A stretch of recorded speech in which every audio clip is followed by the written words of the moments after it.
c'est vendredi soir, il est 19h, c'est l'heure du grand talk show Automoto des Antilles, ici depuis le restaurant dîner spectacle du Casino Batelière Plaza. Je vous parle de l'arrobase, bien sûr. Merci à toutes les équipes de ce très bon restaurant pour leur accueil un mardi sur deux pour l'enregistrement de nos 2 émissions diffusées chaque vendredi soir à 19h. Et oui, nous sommes en prime time sur Maxi Martinique et en simultané vidéo sur www.gtmag.fr.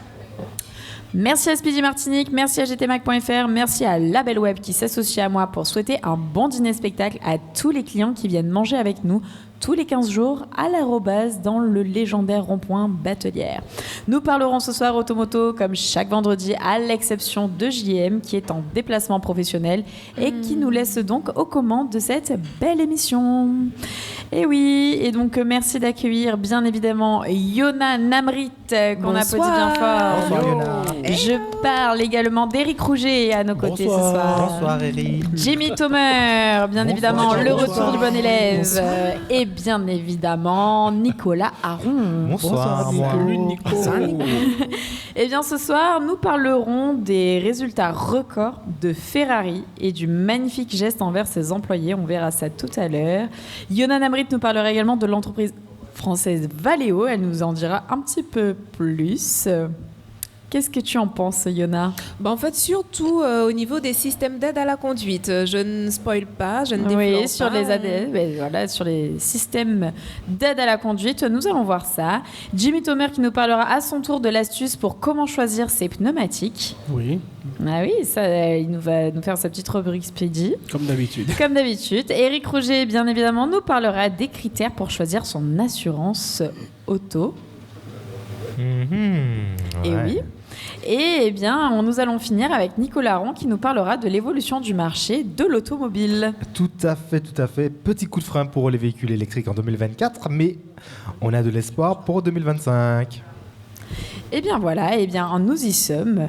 Donc nous allons commencer par quelque chose d'assez surprenant. Il s'agit de Ferrari qui, après une année record en 2024, va offrir une prime juteuse pour ses employés. Eh oui, eh bien ça existe des entreprises qui sont dans le vert et qui offrent des primes à ses employés. Alors je ne sais pas si vous en avez eu vent ou pas. Non, pas du tout. Pas du tout. Ah ouais, bien évidemment, quand il y a du vert, on n'en parle pas. Hein. Ouais.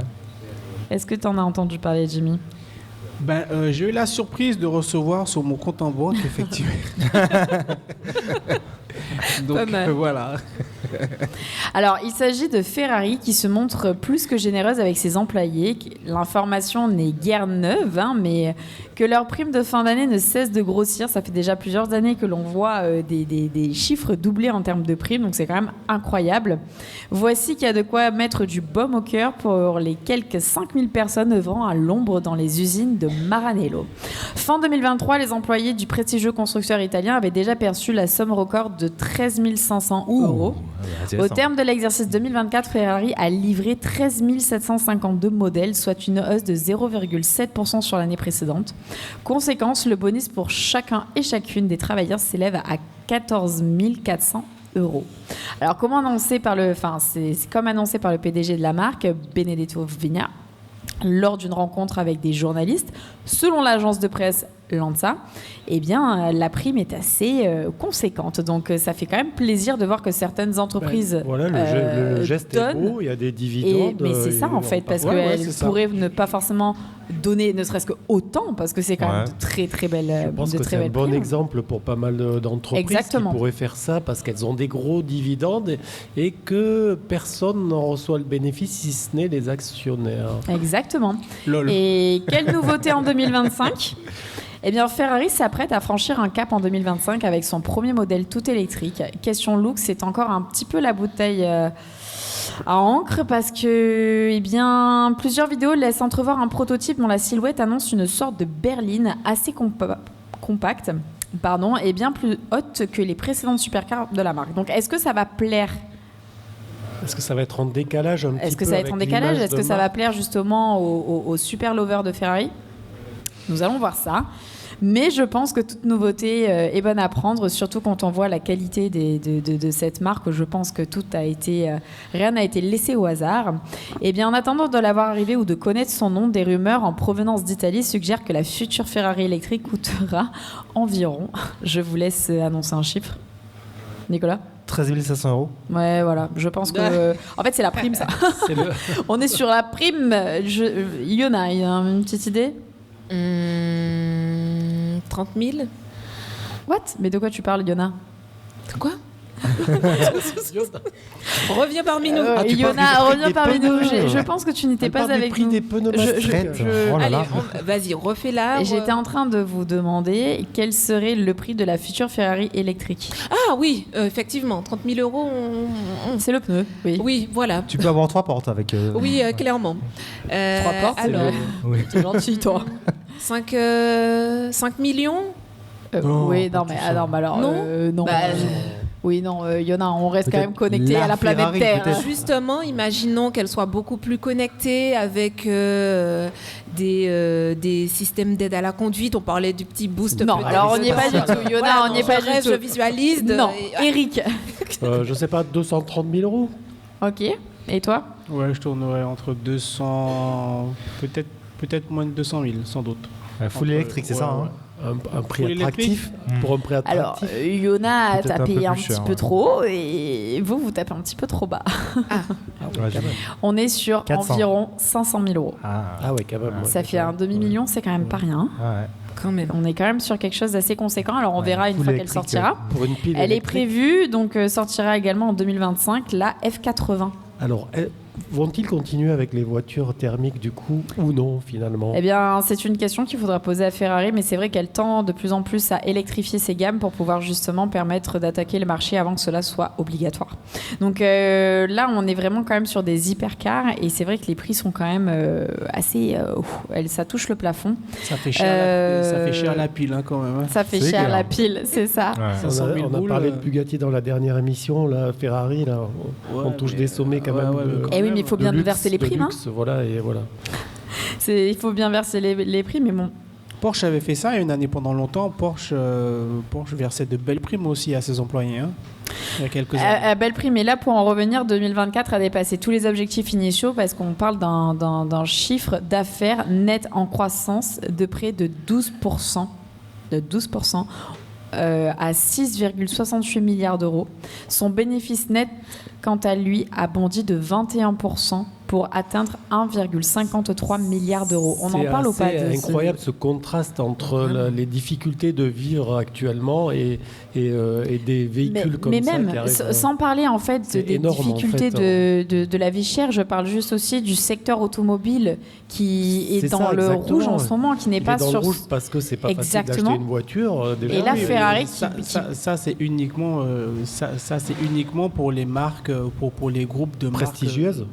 Généraliste. Oui, généraliste. Donc après tout ce qui est dans les hautes sphères des supercars, hypercars, on sait très bien que ça ne connaît pas la crise. Exactement. D'ailleurs, on l'a bien vu pendant le Covid avec le groupe LVMH qui a atteint des plafonds pendant l'année du Covid, là où la plupart des entreprises ont été en récession économique complète. On le voit que le luxe ne connaît pas la crise. Et ça, c'est vraiment une phrase qui est véridique, qui est vérifiée et qui est approuvée. J'ai même envie de dire que lorsque le système économique se casse la figure, le luxe, lui, explose. Donc... C'est bizarre parce qu'avec les chiffres que tu as donnés, j'ai l'impression que la marge a augmenté. Ça, après, je ne suis pas dans les petits papiers, mais c'est vrai que dans tous les cas, le résultat est que le 1,53 milliard d'euros, il est là, les primes ont été là, et je trouve ça quand même très beau d'en faire bénéficier. C'est une belle motivation déjà. C'est une très belle motivation. Puis, ça doit rendre fiers les employés, quels qu'ils soient, de Ferrari, même celui qui va balayer le garage.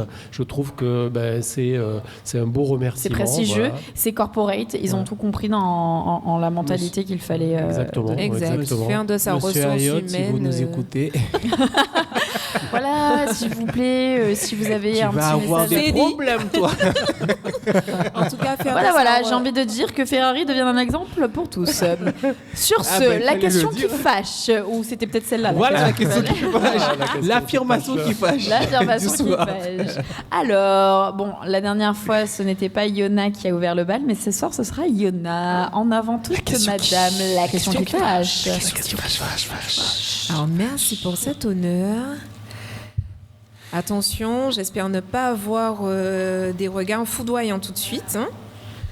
Attention, certaines marques classifiées comme luxe, comme quoi, et comme premium devraient être disponibles à la vente uniquement sur critères sélectifs. Attention, non, mais je la refais quand même. Elles le sont déjà. Certaines marques classifiées comme luxe et comme premium devraient être disponibles à la vente uniquement sur critères sélectifs. Alors, Eric le disait, ça se fait Ils déjà, le sont déjà. chez certaines marques. Hein. Par exemple, Certaines Ferrari, dont on parlait. Certaines marques. Lamborghini, certaines marques nous proposent des modèles bien spécifiques ou Si on n'a pas déjà eu une de leurs voitures, Voilà, on ne peut on pas peut pas accéder. accéder. Exact, Ouais, il faut tout à faire fait. partie de la base de données, C'est ça, y tout à compris fait. si on sort de la database pour la revente d'un véhicule, on est supprimé de la base de données Ferrari. C'est-à-dire, si vous avez une Ferrari que vous la revendez à un particulier sans passer par Ferrari, vous êtes radié entre guillemets du fichier Ferrari, vous ne pouvez plus racheter un véhicule derrière. Alors là, on parle de voitures donc de luxe, mais les voitures premium. Donc quand je parle de premium, on va parler d'Audi, on va parler de Mercedes, on parle également de Porsche. BMW. Alors, De Porsche, toute façon, c'est du luxe, mais- financièrement, on va forcément être Eh bien, pas déjà- forcément. Je vous rappelle quand même qu'ici, dans les Antilles, certaines personnes sont capables de faire un prêt et un crédit pour une voiture alors qu'ils n'ont pas la possibilité de le faire pour leur propre maison.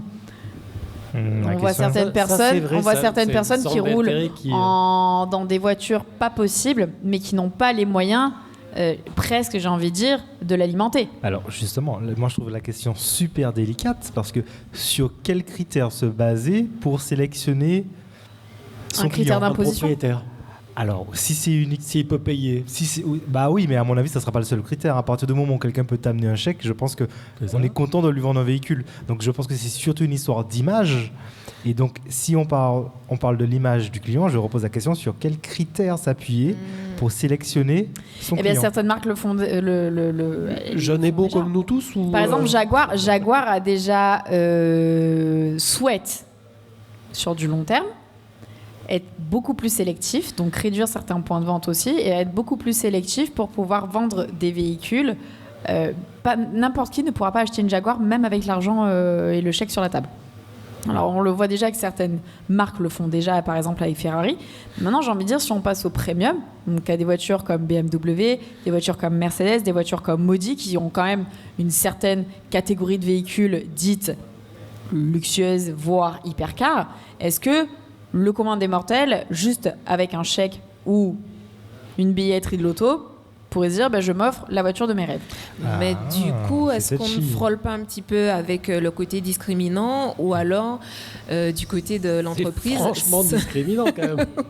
ou au niveau de l'entreprise, juste se cacher derrière je cible mon client type. Parce qu'il y a de ça Donc, aussi. imaginons, moi, j'hérite d'un oncle d'Amérique que je n'ai pas et je ne pourrais pas aller acheter une Oui. voiture de luxe. Ça serait justement pour, entre guillemets, avoir le côté sélectif de la marque en disant, voilà. Après, je peux entendre des arguments, par exemple, pour la Audi RS4, qui est souvent étiquetée comme la voiture des narcotrafiquants pour faire des go fast, etc. Donc Le faire sur certains modèles, mais pas sur sur la marque en elle-même. la marque en elle-même. Je sais pas, j'ai pas d'avis tranché, mais en tout cas, je trouve ça dangereux de sélectionner Je les pense clients qu'ils sur des ils critères peuvent se autres tirer que financiers. une balle dans le pied en faisant ça, en sélectionnant et fermer un potentiel marché déjà à l'accession des produits de base, parce que les gens vont dire, ils se moquent de nous en fait, la marque, ils ne nous veulent pas pour les voitures de luxe, mais ils veulent bien nous vendre des petits modèles à pas très cher. Donc peut-être qu'ils auront un retour de bâton si jamais ils font ça. Et qu'est-ce que vous pensez justement des marques luxueuses comme comme Ferrari, comme Bugatti, qui, elles, imposent des critères et sur qui le chèque ne suffit pas. Parce qu'au final, pourquoi je les pense qu'on n'est hypercars pas au pourraient le faire et même, pas les je pense qu'on n'est voitures pas au premières. même niveau C'est- déjà ouais. financier. C'est pas le même système solaire. C'est un autre monde. On aura On est du dans mal une à autre planète, comprendre ces voilà. critères marketing parce que ça reste toujours du marketing. Des parce critères que marketing. c'est purement commercial au final. Mais ils ont leurs propres critères de Puis sélection. Si tu gagnes au loto, tu peux acheter une Ferrari. Hein. Ouais, voilà, mais après, ces marques-là connaissent, les commerciaux connaissent finement leurs clients, ils savent qui ils sont, donc ils savent ce qu'ils possèdent aussi, quels sont leurs actifs. Enfin voilà, donc. Et pour toi, c'est pas. Enfin, je sais pas. Pour moi, ça reste tout de même discriminant. C'est-à-dire, ok.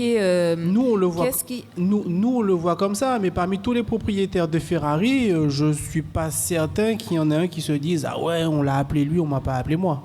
Bah, il est Ils savent- propriétaire. ils- déjà. Alors moi, Ils savent j'ai pertinemment. quelques amis qui ont des Ferrari Ils savent qui sont pas pertinemment riches. pourquoi ils ont pas été appelés. Hein, C'est si une on leur grande propose passion, pas en tel ou tel modèle, ils le savent. Moi, j'ai des amis qui ont acheté des Ferrari. C'est plus par passion que par richesse. Hein. Donc, ils ont acheté des véhicules d'occasion, mais ils ont des Ferrari dans le garage et ils ont accédé quand même à ce produit de luxe qui choye et qu'ils ont mis des années à Non, payer. mais Hein. je Yona. suis d'accord avec toi, mais je pars du principe. Si j'ai les moyens financiers de pouvoir acquérir un tel objet de luxe, pourquoi la porte me serait fermée? Et pourquoi C'est ça. mon regard changerait parce qu'on est dans un autre système solaire avec des gens qui ont d'autres... Enfin, je comprends pas. Pour moi... il ne devrait pas y avoir une étiquette, j'ai les moyens, j'y vais. Maintenant, quels sont ces critères véritables Parce qu'au final, le positionnement de marque de certaines marques est de cibler un cœur de cible. C'est-à-dire, on est Lamborghini, on est Ferrari, ou on est Audi, ou on est Porsche. On va tabler sur des CSP+, on va tabler sur telle catégorie de personnes. Et forcément, de peut-être fermer la porte à certains futurs clients qui, de base, n'auraient pas eu les moyens parce que...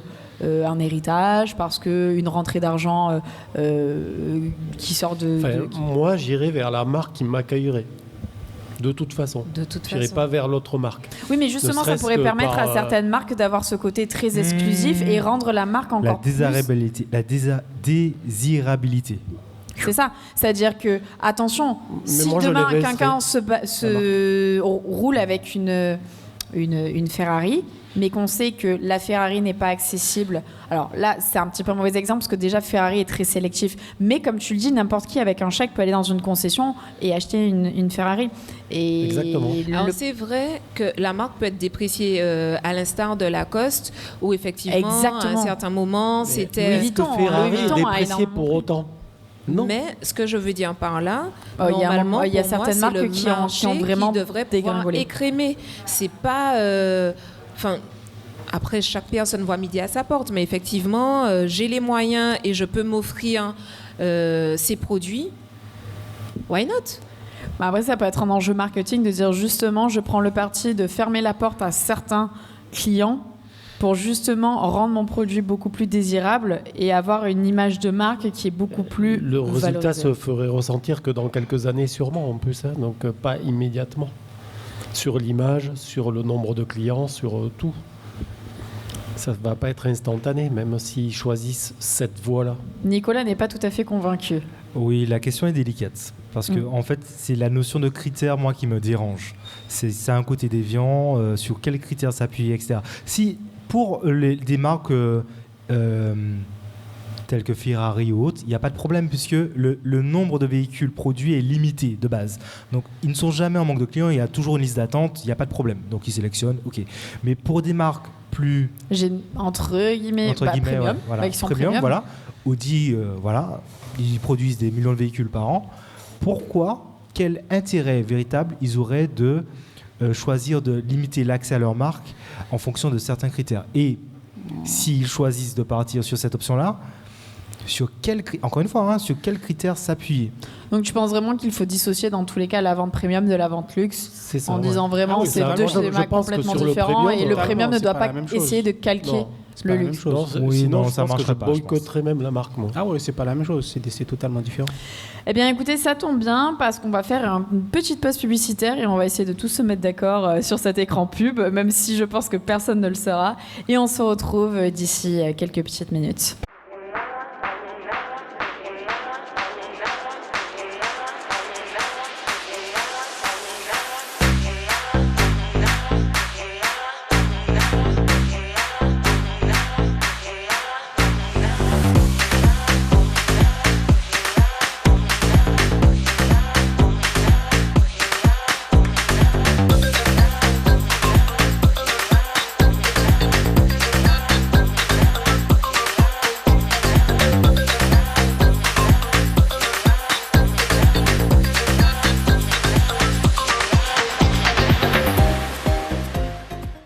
Et vous êtes de retour avec la bande AGM sur Maxime Martinique en direct de l'arrobase du Casino Batelière Plaza. On retrouve JM et toute sa bande dans le grand talk show Automoto des Antilles. Merci d'applaudir bien fort nos chroniqueuses et nos chroniqueurs.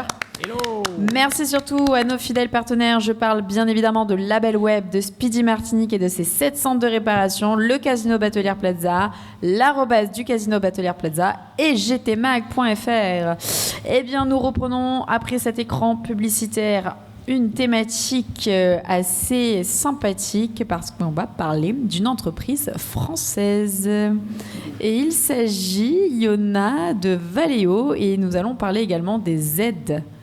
Totalement. Alors, on va faire un focus, en tout cas, sur les systèmes d'aide à la conduite, ce qu'on appelle le système Advanced Driver Assistance System. Voilà. À tes souhaits. Je crois que Quand Yona a repris le level de Jean-Marc. Jean-Marc n'étant pas là, ça y est, Non, Yona mais s'est dit... attendez, quand même, ce fut un anglais de haute voltige. Non, mais s'il vous c'était plaît. très beau, bravo, je te Merci, félicite. quand Yona. même, voilà. J'ai senti l'anglais du Morne-Vert.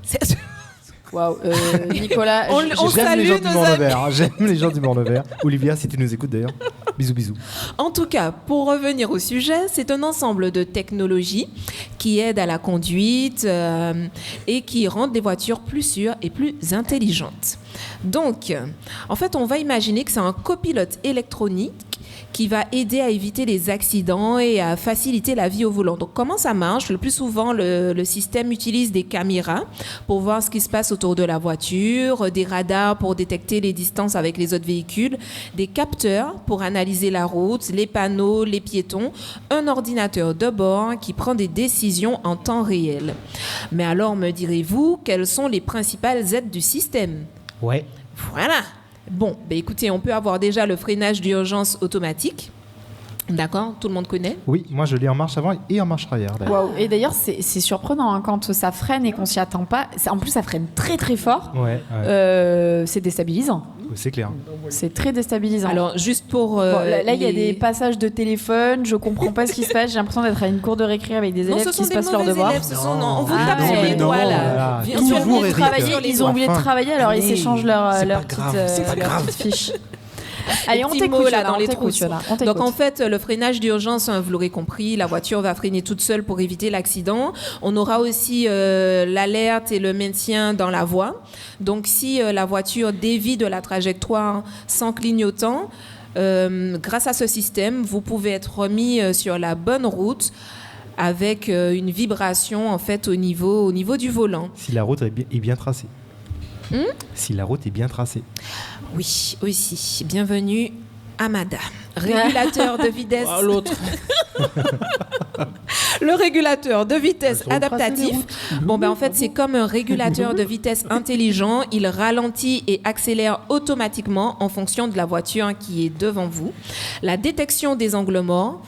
Clairement, un voyant s'allume dans le rétro si une voiture est cachée dans l'angle mort pour éviter une collision en changeant de voie. La reconnaissance des panneaux. On parlait radar. Très bien. Là, donc, la voiture va lire les panneaux de vitesse et peut prévenir... Attends, tu es en train de dire qu'on n'a pas besoin de brider la puissance des véhicules? Ben non. Aïe, aïe, aïe, aïe, aïe, la question qui fâche. Ah, on y revient. On a comme des relents de semaine dernière, là. Et puis aussi l'assistance au stationnement. Donc, certains systèmes permettent à la voiture de se garer toute seule, en parallèle ou en bataille. Donc, on peut dire qu'avec ce type de système, on est vraiment sur le début de la voiture autonome. C'est une étape vers la voiture sans conducteur, car il permet déjà à certains véhicules de conduire presque tout seul sur autoroute. Mais c'est sûr qu'on a encore besoin de l'attention de l'humain au volant. Les avantages, simplement, c'est moins d'accidents, moins de stress en conduite et plus de confort sur les longs trajets. Mais encore une fois, ce type de système ne remplace pas un vrai conducteur. Les Californiens sont pas d'accord avec toi, mais Il y a une petite question qui fâche qui pourra nous aider à débattre. Je sens que ça pique, ça pique. Certains systèmes peuvent être aussi trop sensibles. Voilà, donc avec des alertes un petit peu trop fréquentes. Et puis, j'ai envie de vous dire que plus de capteurs égale aussi plus de coûts de réparation. Donc, attention au porte-monnaie. Plus de voyants lumineux qui s'allument. Petit clin d'œil à Spilly. Oui, mais véhicules plus chers à l'achat, au final. C'est vrai, mais bon, aussi, en tout cas... ça a un coût, tout ça, oui. Oui, mais au final, vous avez un copilote high-tech qui veille sur vous et qui rend la conduite plus facile et plus sûre. Alors validé ou pas validé? Ah, mais moi, je valide à 100%. Tout ce qui peut m'amener un petit peu de confort sur la route, j'avoue que je... Mais est-ce que trop de confort n'est pas aussi perturbant? Moi, je le vois, la voiture où le volant se durcit dès qu'on change un petit peu de ligne. Il y a des moments où il se durcit alors qu'il n'a pas nécessité de se durcir. les routes bien tracées. Et justement, des fois, c'est dérangeant. Va pas amener une perte d'attention, justement aussi, puisqu'on va pas s'habituer à être trop assisté. à être assisté, exactement. À pas prendre les décisions nous, à laisser faire un petit peu la voiture. Alors est-ce qu'il ne vaut mieux pas qu'elle soit ou entièrement autonome, ou alors nous laisser vraiment la main sur la conduite? C'est vrai que l'excès en tout nuit.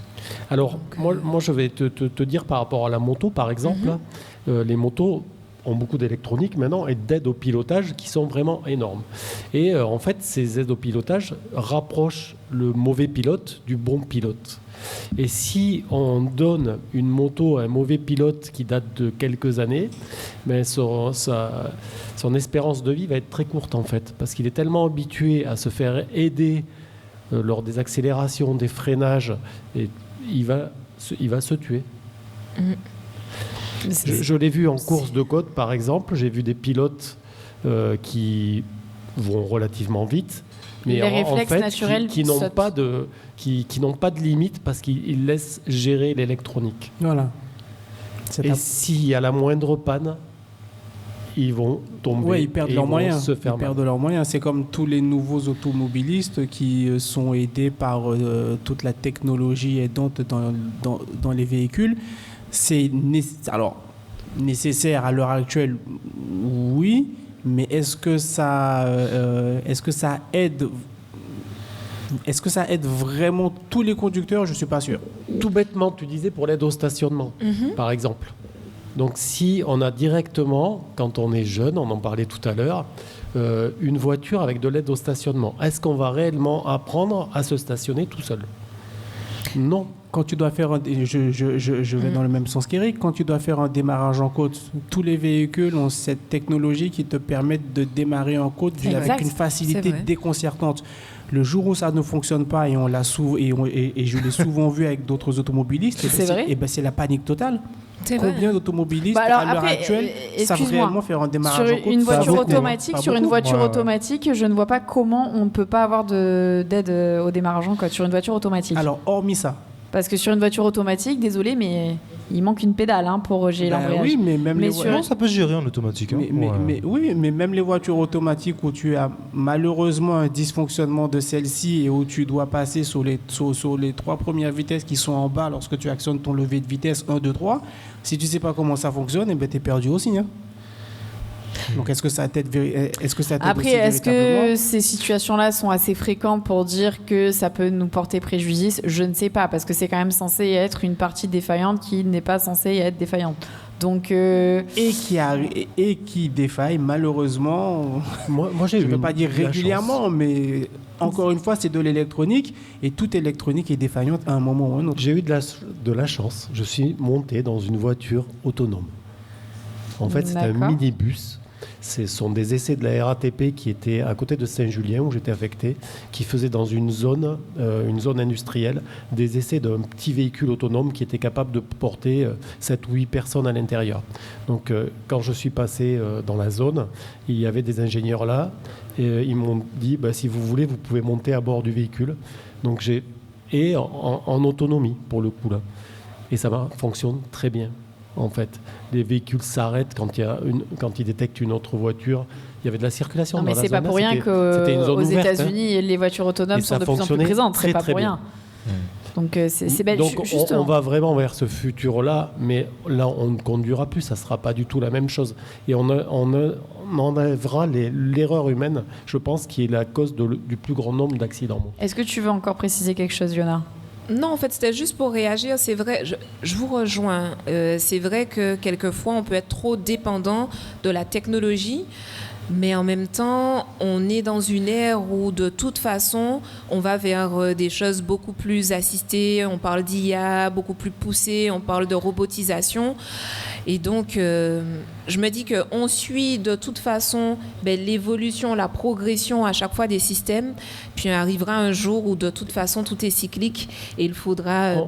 je pense qu'on va vers un autre monde de l'automobile, en fait. Oui. Sauf pour les puristes qui achèteront des supercars avec des fortunes. Pour le reste des personnes, ça sera un autre monde. On ira travailler dans une voiture qui nous amènera toute seule au travail et dans lequel on pourra lire, on pourra téléphoner, on pourra faire tout ce qu'on veut. Justement, on aura peut-être l'occasion de voir ça un petit peu plus tard et d'en débattre. Mais pour clôturer sur Valeo et sur toutes les aides justement à la conduite, il faut savoir que c'est un groupe international aux racines françaises et c'est ça qui est aussi important de mettre en avant, c'est que Valeo est une entreprise française et là où beaucoup d'entreprises s'exportent et se délocalisent de plus en plus, nous, Valeo, c'est une usine qui est française. C'est un pays qui est donc très important pour Valeo, pays dans lequel le groupe est né en 1923 à Saint-Ouen. Et aujourd'hui, le groupe y compte près de 14 000 personnes, 23 sites de production et 14 centres de recherche et développement. Environ 80% de ce que le groupe produit en France est exporté. Donc on voit quand même l'importance de ce groupe.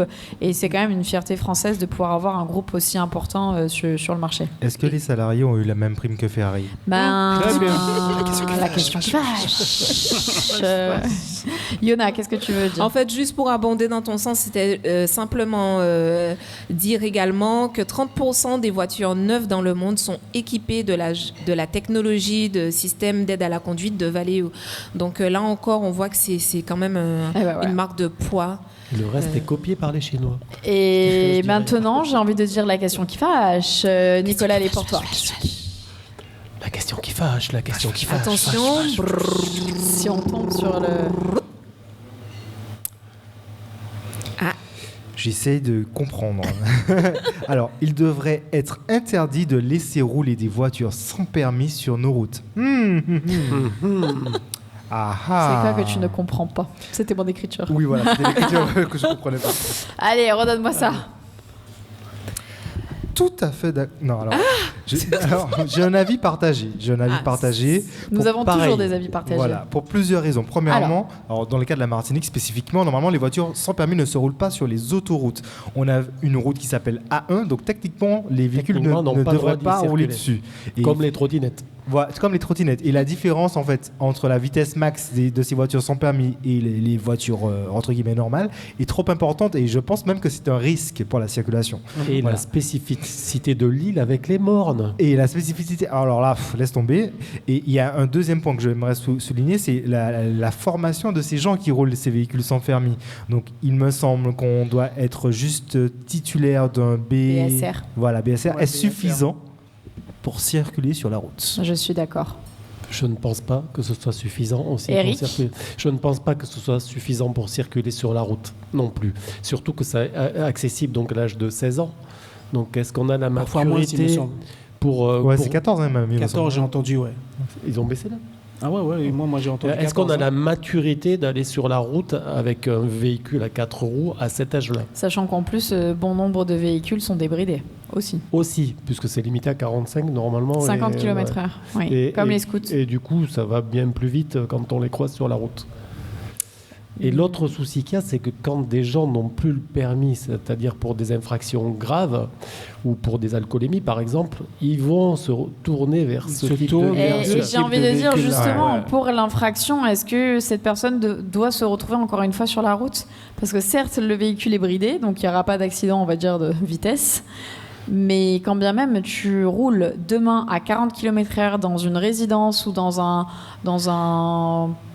petit bourg, même si ta voiture c'est que du plastique, c'est pas aussi costaud qu'un certain véhicule normé de la route, bourré dans une voiture sans permis, il y a des dégâts qui se font. Donc est-ce qu'une personne qui s'est fait retirer le permis pour cause d'alcoolémie ou de stup, si la personne a compris, je pense qu'elle ne va pas reconduire sous stup ou sur alcoolémie, mais il y a des cas où l'alcool, ça peut être une maladie. Et moi, j'ai eu le cas de personnes qu'on a arrêtées dans l'Aveyron, où à la fin, après plusieurs arrestations, avec plusieurs types de véhicules, donc des voitures sans permis, des tracteurs agricoles, au fur et à mesure, ça descendait dans les véhicules. Le procureur avait décidé, enfin le juge avait décidé de l'interdire à tout véhicule à moteur à la personne. C'est-à-dire qu'elle n'avait plus le droit d'être sur la route avec aucun véhicule. Mais ça, je trouve que c'est une décision sage. La finalité devrait être ça, oui.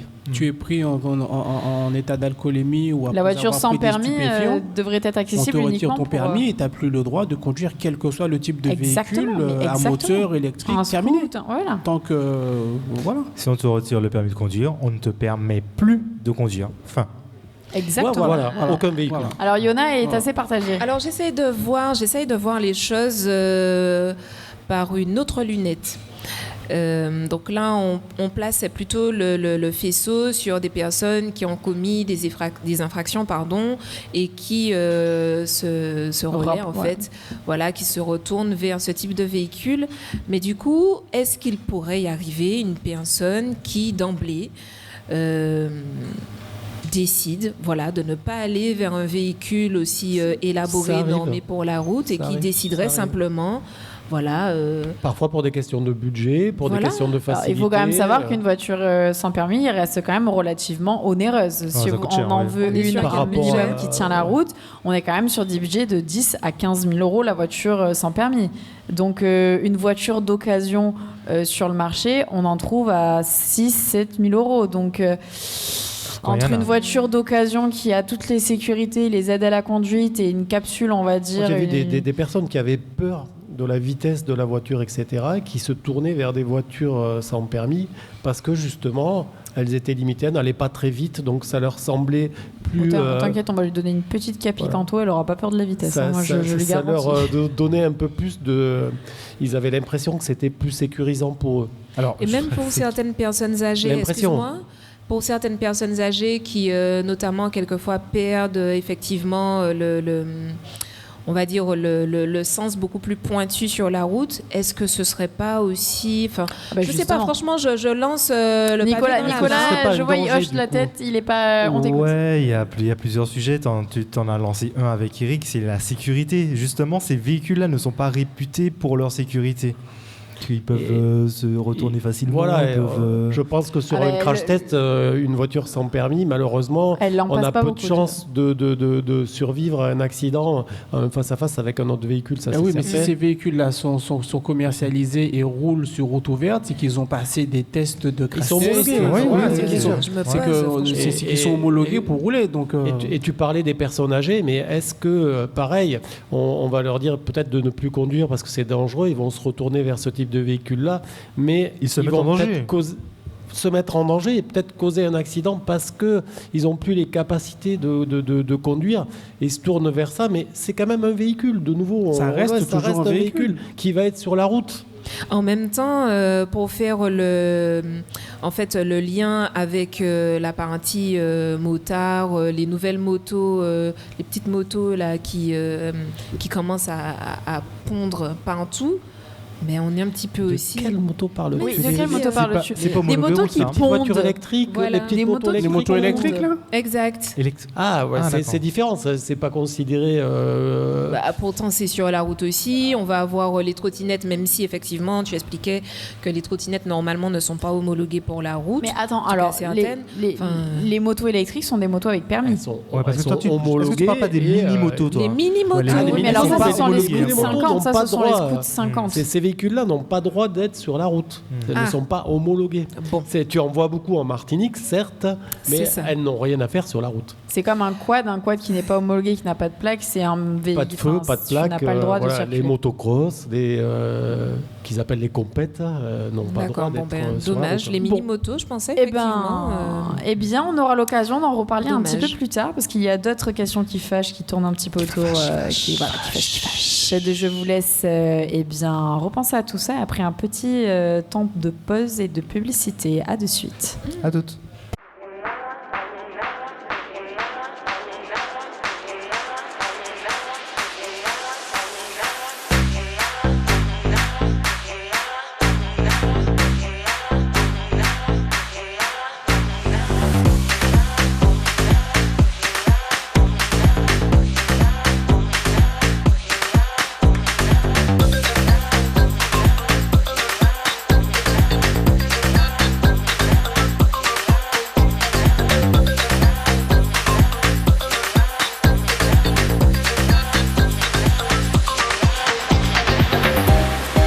Et vous êtes de retour avec la bande AJM sur Maxi Martinique en direct de l'arrobase du Casino Batelière Plaza.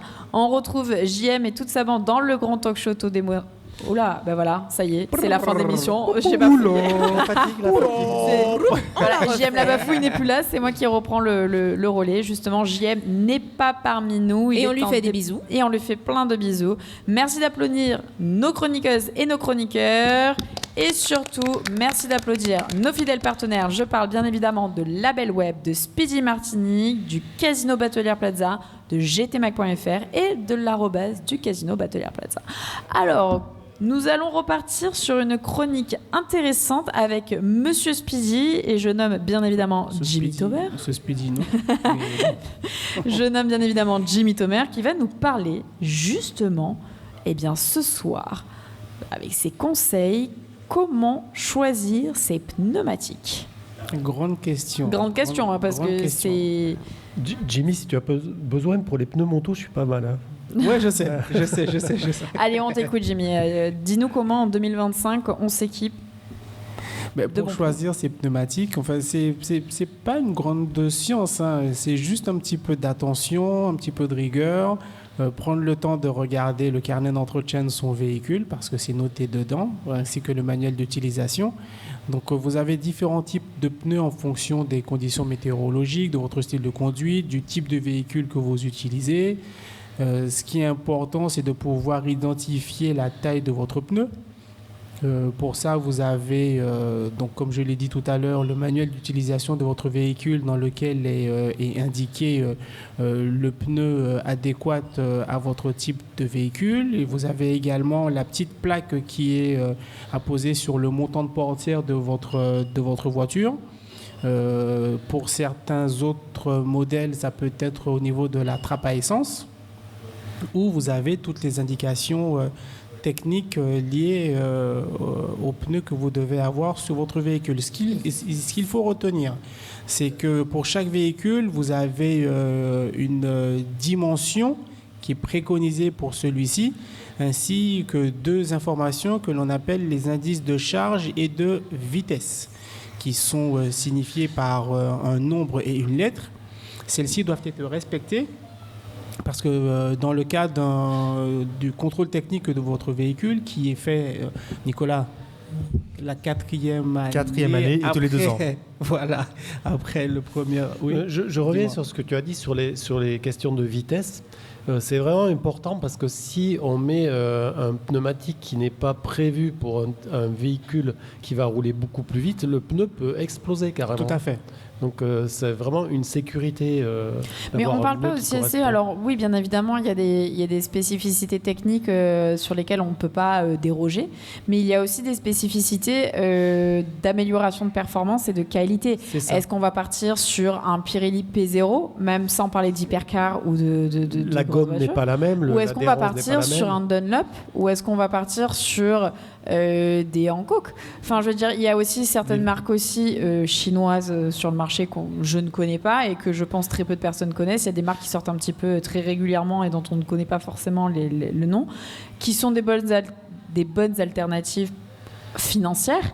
Mais est-ce que ce sont réellement et véritablement dans le temps sur les routes de Martinique? Exactement, des bonnes alternatives, parce que entre changer ses pneumatiques entre 1 et 2 ans ou les changer 2 fois par an, parce que les pneumatiques à l'origine n'étaient pas de qualité. Est-ce que tu vois, toi, Jimmy, l'usure vraiment en Martinique des pneumatiques qui est plus importante ou non qu'en métropole? Oui, ça c'est sûr. Alors j'ai une expérience limitée dans le domaine, mais je sais qu'à force, on a remarqué que même dans certaines marques premium, il y a une usure locale qui est parfois plus importante qu'avec des pneus, je vais dire, de gamme médium, voire même pour certaines marques d'entrée de gamme. Et tu penses que c'est dû seulement à la chaleur et à la météo ou alors, aussi au bitume qui est différent? Ça peut être... Il y a différents facteurs. Je pense que le bitume n'y est pas totalement étranger, parce qu'on sait que la conception même du bitume local antillais est différente de ce qu'on trouve il faut qu'il tienne à la chaleur, etc. Sur les régions de France. Après, il y a effectivement le réseau routier, la chaleur qui le mode de conduite aussi. Le mode de conduite, les virages. Mais ça, c'est vrai sur n'importe quelle région, que ce soit en Martinique ou en France. Mais c'est vrai que ça peut largement influer sur la qualité et la durée de vie du pneumatique. Au-delà du contexte géographique, du contexte particulier des Antilles, de la chaleur, on va dire, mis à part ces éléments-là, si on se focus vraiment sur la qualité pneumatique, on va dire à utilisation égale de deux personnes avec deux mêmes véhicules, partir sur un pneumatique haut de gamme du style un Pirelli P0 ou un pneumatique chinois, fera-t-il réellement la différence ou ça reste minime? C'est plus sécuritaire?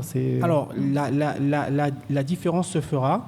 Il faut savoir que chaque pneu à l'heure actuelle, par rapport à la réglementation, a sa propre note, un petit peu comme les aliments que l'on trouve en supermarché.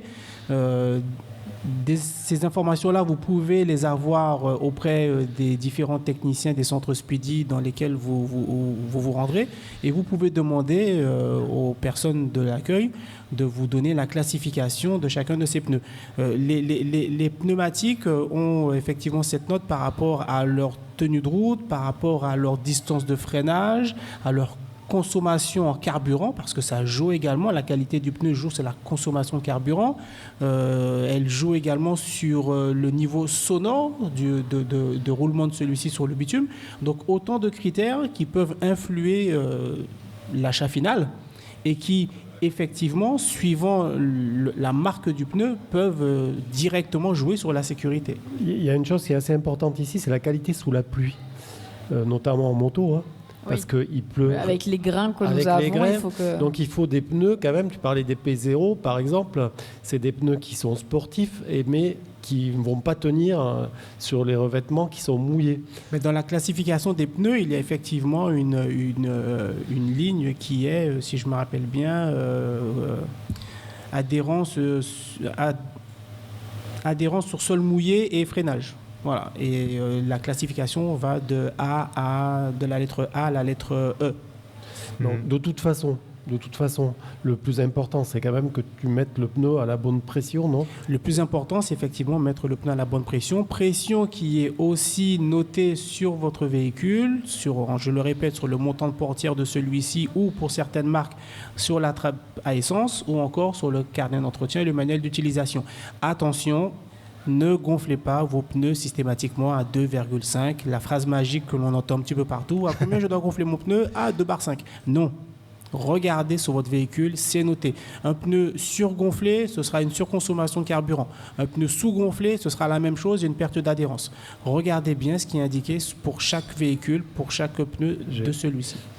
Eh bien, merci beaucoup. Alors, Nicolas si je me permets, Nicolas avait juste une petite remarque. Oui, monsieur le maître, désolé, cher dame. C'est le chef d'école, là. Juste un mini commentaire, parce qu'effectivement, il y a aussi des critères mécaniques, tels que le parallélisme, qui peuvent influer aussi sur l'usure prématurée des pneus. Et tout simplement, le plus souvent, c'est que la notation du pneu est liée au prix du pneu, les 3/4 du temps. Donc, quand le pneu est mal noté, il n'est pas cher, et inversement. Et tu parlais de consommation et tout ça. Je sais qu'à un moment, Michelin avait sorti des pneus qui permettaient de consommer moins en roulant. Est-ce que c'est véridique ? J'ai pas toutes les informations, j'en ai entendu parler, mais... Je pense qu'ils avaient fait des tests quand même avant de mettre en avant ce... Oui, mais après, entre les tests et la perception client, c'est différent. Après, ici, les routes sont particulières. On n'a pas des longues autoroutes où on peut tester, où on peut voir vraiment la différence. On va avoir des fortes accélérations dans les montées. Donc la consommation, ça va être dur à gérer et à voir la différence, à mon avis. D'ailleurs, ça serait très bien d'aborder un sujet qui fera peut-être l'objet d'une prochaine émission, le problème des moteurs diesel ici en Martinique. Qu'est-ce que tu as contre les moteurs diesel, toi ? T'as dit quoi ? Qu'est-ce que tu as contre les moteurs diesel, mais je pense qu'il faudra aborder le sujet. Mais en attendant, on va se tourner vers Nicolas. Tournons-nous vers moi. Et oui, qui va nous parler justement du marché automobile qui évolue ou pas. Oui, c'est évolue. Alors, je ne sais pas si c'est en bien ou en mal, mais en tout cas, ce qu'on a pu observer, c'est que cette année, il y a eu un vrai coup de frein. Ah, et j'espère qu'on avait de bons pneus pour ce coup de frein. Bien. Oh là là, quel homme. Donc après des années de croissance, le marché français, surtout pour de la voiture électrique en fait, a connu un ralentissement avec une baisse de 3,35% des immatriculations par rapport à 2023. Donc ce recul, une première depuis longtemps, s'explique notamment par la fin des primes à l'achat, évidemment, et l'attente de nouveaux véhicules plus attractifs. Donc décembre 2024 a été particulièrement difficile, accusant une chute de 20,7% par rapport à décembre 2023. Donc malgré ce ralentissement, certains constructeurs ont tiré leur épingle du jeu.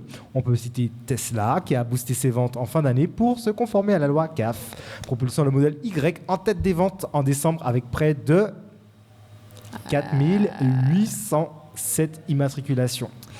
En France ? En France, oui. C'est en France. Et en Europe, est-ce que ça a baissé les ventes aussi des voitures électriques ou non ? Alors, je te promets de chercher pour une autre émission. Mais là, je ne sais pas. Je crois que j'ai déjà la réponse parce que j'ai lu. Ça a énormément baissé aussi dans pas mal de pays. Ok, ce qui est sûr en tout cas, c'est que l'année 2025 s'annonce a priori mieux parce qu'on a plusieurs bonnes nouvelles. L'arrivée de nouveaux modèles très attendus comme la Renault 5 et la Renault Twingo 4L. Ah mince. Allez, on est reparti pour un tour. Et aussi la Citroën IC3 qui suscite de grands espoirs. Donc leur succès dépendra toutefois de la capacité à répondre aux attentes des consommateurs en matière de prix, d'autonomie et de performance avec des véhicules non bridés. Alors, l'innovation technologique, notamment dans le domaine des batteries, sera également déterminante pour l'avenir des véhicules électriques. On a fait des avancées significatives ces temps-ci avec plus d'autonomie, des coûts réduits qui peuvent permettre d'assurer une croissance durable du secteur.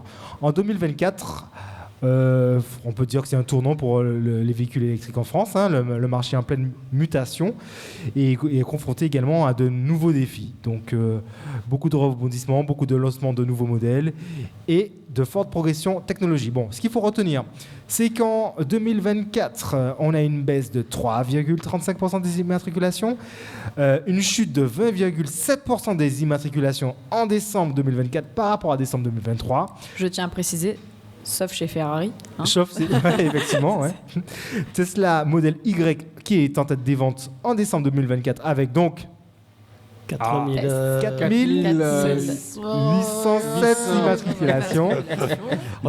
Des nouveaux modèles très attendus qui arrivent en 2025 avec la Renault 5. La Renault. 4. Et la Citroën IC3. Et pour finir, la nécessité d'avancer technologiquement dans le domaine des batteries. La Renault 5, c'est voiture de l'année. Merci Nicolas. Et j'ai envie Avec de plaisir. dire, eh bien, quoi de mieux qu'une petite question qui fâche pour clôturer cette émission du soir. La question qui fâche. Allez, je la donne avec Fâche. Jimmy. C'est moi? Ouais. Allez hop, quel honneur. Alors, Non mais les écrase pas. Hein. il en reste plus bien, il en reste plus beaucoup. Il touille. Il faut que j'en prenne une bonne. On peut se bagarrer comme ça avant le jingle. C'est parfait. Ah ouais. Non, pas celle-là. Oh là là. Elle doit vraiment fâcher celle-là. On ne triche pas. Allez, tu assumes ta question. Allez. Il devrait être interdit de réutiliser des véhicules ayant déjà été utilisés. Renault 4, Renault 5. Alors, Je comprends pas la question. Reprends. il devrait être interdit de réutiliser des véhicules. Des noms. Des noms de véhicules. Ouais, il y a eu un Alors, saut de il mots. devrait être interdit de réutiliser Mettez des des noms noms de de véhicules ayant déjà été utilisés. Je ne sais pas si vous avez vu, mais on réutilise tous les noms qui ont déjà existé de véhicules. Oui, Moi, j'en ai marre. Mais c'est un renouveau. Voilà, en même Eric temps. en a marre. Voilà, débat, Eric Alors, en a marre. Là, ils C'est vont renouveau. faire des véhicules, des petits camions qui vont s'appeler goélettes. Alors, je ne sais pas si vous connaissez, vous, la goélette. On est trop jeunes. Moi, j'ai conduit Moi, une je goélette. connais, Et goélette. quand je l'ai conduit, 95. et quand je l'ai conduit, c'était déjà très vieux comme modèle. En plus, à l'époque. Donc vous voyez, ça démarrait avec du Star Pilote qu'on mettait directement dans la cabine du Justement, véhicule. c'est pas à remettre au goût du jour, c'est pas à venir redonner un Non, coup de déjà, punch ils n'ont de aucune frais. ressemblance avec ceux qui ont existé, les stafettes, la goélette. Et on va Non, mais faire Dieu sait, la non, deux les stafettes chevaux. et la goélette. Que va-t-on faire encore comme véhicule en utilisant les noms qui ont déjà existé? La Non, mais- 104, la 105, Voilà. la Mais 106. on repart encore dans du marketing quand tu regardes. Ah, voilà, exactement. Le réutiliser les patronymes des véhicules à succès. Mais vous ne les avez même pas connus, ces véhicules. Alors, ils ne les ont pas connus, je ne Ouais. te permets pas. Car Mais tu es tout jeune, Jimmy, tu es tout jeune. Je ne les ai pas connus. Donc Je c'est- n'ai même pas connu le décès d'Ayrton Senna. Mais tu vois, donc ce sont autant Tu de verras, patronymes tu verras. qui ont fait le succès de ces marques-là il y a plus de 20-30 ans, qui sont remis au goût du jour parce qu'effectivement, comme Yona l'a dit, on arrive dans une ère très technologique avec beaucoup d'aides à la conduite et autres. Mais regarde, par exemple, mais au final, c'est purement marketing. C'est hein, que quand du tu marketing. La Renault 5 ne ressemble pas, même si elle est voiture de l'année, elle ne Alors la ressemble Renault pas, 5, elle a quand même été elle ne ressemble pas du tout à récompensée la pour, Renault 5 des années 70-80. Alors je ne l'ai jamais vue Regarde. malheureusement parce que je n'étais pas là. Mais enfin, si, j'étais quand même très très jeune Moi aussi. j'en quand ai tu vois. eu, je l'ai conduit. Et moi j'en ai jamais conduit. J'ai Mais conduit une 4L. Elle a reçu le prix de l'année aussi de par son design et de sa réplique. Donc Ouais, mais quelque regarde, part. Andrea, elle ne se serait pas appelée Renault 5, je suis quasi certain que même avec sa ressemblance avec l'ancienne Renault On 5 à l'aurait quand succès, même. elle aurait peut-être pas eu le même succès. Je suis Ah bah, d'accord. ouais. Mais c'est comme la Mini Elle aurait Austin pas eu le avec la même Mini succès. un Cooper. peu comme les Mini et comme les Mais coccinelles. ça, là. ça a voilà. cartonné, ça a Ça a cartonné. cartonné. Alors est-ce qu'il y en a quand même pas assez de se servir de ça pour. Mais Pas si c'est une d'accord. formule qui marche. Est-ce qu'on n'a pas des bons ingénieurs et de la bonne IA qui Pas pourraient nous d'accord. faire des beaux Ouais, modèles? je suis un peu mitigée parce qu'au final, j'ai envie de dire, c'est une idée qui a déjà germé fut un temps. Pourquoi ne pas la réutiliser, la mettre au goût du jour à partir du moment où elle est fiable, elle répond aux normes de sécurité, elle plaît sur le marché. C'est faire perdurer un modèle iconique dans le temps en fait. C'est juste faire perdurer un modèle iconique. Je suis désolée, mais la coccinelle qui malheureusement aujourd'hui est arrêtée à la production. Mais par exemple, si on parle de la Mini Cooper, la Mini One, la Mini tout simplement de la gamme de Mini. Qui ne sont plus à proprement parler des Mini. Des Mini. Et ça, tous les journalistes automobiles le disent. S'il faut parler de cette marque-là, Est-ce que tu as conduit une Mini? ouais, elle s'appelle Mini, mais Non, mais t'as les vu comment vieilles, elle est ce sont maintenant. des Big Cooper On maintenant. dirait qu'elle a pris des anabolisants à la bagnole. Donc, non, mais c'est vrai. Oui, la Fiat 500.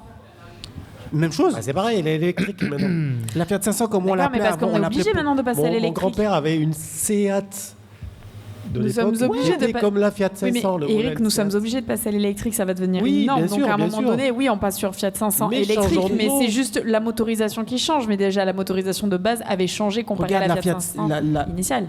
La Fiat 500, comment elle s'appelait initialement? Comment on l'appelait initialement? Le pot de yaourt. Oui, Elle ressemble à un pot de yaourt, la bagnole, maintenant? Non. La 600, c'est presque un SUV.